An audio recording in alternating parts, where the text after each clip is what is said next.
तुलसीदास जी महाराज कहते हैं ये मानसरोवर है, ये शिव क्षेत्र है, ये पार्वती क्षेत्र है, ये राम कथा का क्षेत्र है, काम कथा का क्षेत्र नहीं है। गंधर्व गाने में बड़े प्रवीण होते हैं, गंधर्वों का गायन चलता है ऋषि इंद्र के दरबार में, अप्सराएं नृत्य करती है, श्रृंगार रस की उत्तेजना फैलती है देवलोक में।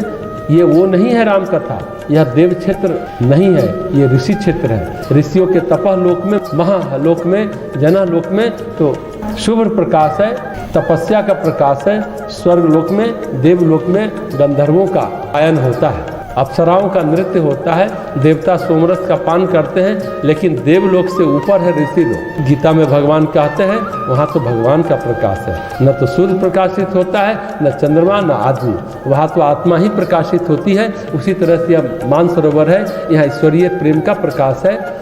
यहाँ विषयों की टिमटिमाहट नहीं है, यहाँ जुगनू नहीं उड़ते हैं, यहाँ परमेश्वर का आलोक है, भक्ति प्रकाशित होती है। यहाँ पर विषयी लोग अपनी कुत्सित वासनाओं को लेकर नहीं आ सकते।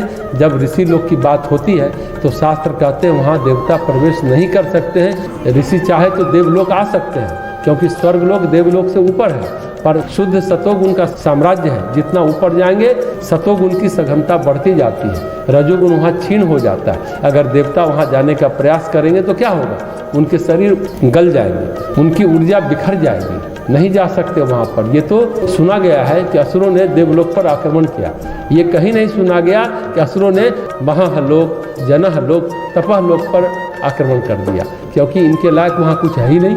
वहाँ जाकर समाधि लगाएंगे असुर, क्या करेंगे?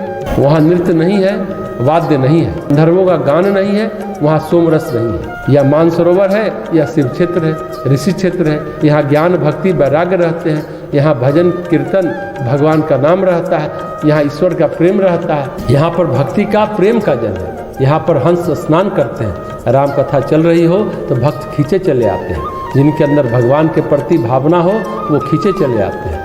चुंबक की तरह खींच लेती है राम कथा उनको, उनके ईश्वरीय प्रेम को जगा देती है, उद्दीप्त करती है, वासना वहाँ जाते शांत हो जाती है। यहाँ राम कथा सुनने आए हो तो राम प्रेम की कथा सुनो, उसे सुनने से चेतना ऊर्ध्वगामी होती है। एक प्यारी कहानी है बौद्ध कथा में मिलता है। सृष्टि विशाख दत्त था और उनकी पुत्री विशाखा जो भगवान बुद्ध के अनन्य भक्त थे, पुत्री विशाखा का विवाह तय हुआ। विशाखा अड़ गई कि हमारे विवाह में तथागत शामिल नहीं होंगे तो विवाह नहीं करेंगे। सृष्टि ने भगवान बुद्ध से कहा आप हमारे सब कुछ हो, आप हमारे पुत्री के विवाह में जरूर आएंगे। तथागत ने कहा हमको न बुलाओ तो अच्छा है। सृष्टि विशाख दत्त ने कहा क्यों? बेटी तो कहती है आपके आने पर ही शादी करेंगे। अरे हमें न बुलाओ, क्योंकि हमारा जीवन अलग है, हमारे आयाम अलग हैं। वहाँ हम अगर बैठ गए तो तुम्हारे वर का पता नहीं मन बदल जाए। यहाँ पर सृष्टि बोले शादी हो ना हो, हम रहे ना रहे, इससे मतलब नहीं है, मतलब आप नहीं तो विवाह नहीं। सृष्टि बोला महाराज हमारा कोई वैभव नहीं, कोई धन नहीं, सब कुछ आपका है, आपके आने से हमारी कन्या भिक्षुनी हो जाती है तो हमें स्वीकार है, लेकिन आप नहीं आए और विवाह हो ये हमें स्वीकार नहीं है। बुद्ध ने कहा ठीक है, इतना आग्रह है तो आ जाते हैं। वर जिससे विवाह होना था वह भी आया।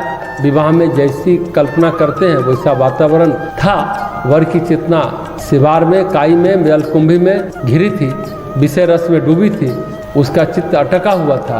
पर भगवान बुद्ध का व्यक्तित्व तो मानसरोवर था, उसमें जो लहरें उठ रही थी वो ज्ञान वैराग्य की लहरें थी, प्रदीप्त हो रहा था। उनके निर्वाण की महासंपदा चारों तरफ बिखर रही थी, उनकी प्रज्ञा का प्रकाश फैल रहा था। वो जो वर था कन्या की तरफ देखा, उसके चित्त में श्रृंगार जगा, वासना भड़की, उसकी दृष्टि जब बुद्ध की ओर गई वहाँ की लहरें उसके मन को धोने लगी। अजीब सा कश्मकश, अजीब सा असमंजस फैला। भगवान बुद्ध बैठे मुस्कुरा रहे थे, थोड़ी देर यह असमंजस फैला। विशाखा तो भक्ति भाव में थे, विशाखा दत्त उनका स्वागत कर रहा था। तो लड़के के अंदर कुछ शुभ संस्कार था, उसके चित्त की कालिक धुल रही थी, बुद्ध के अस्तित्व में उसके मन का मैल धुल रहा था।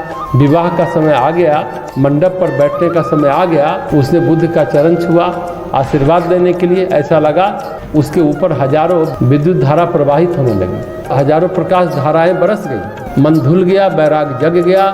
उसने कहा अभी तक तो सोचा था विवाह करेंगे, लेकिन अब हम विवाह नहीं करेंगे, अब हम इन्हीं के शरण में रहेंगे। बुद्ध मुस्कुराते हुए बोले, हमने कहा था ना हमको मत बुलाओ, नहीं माने ना तुम।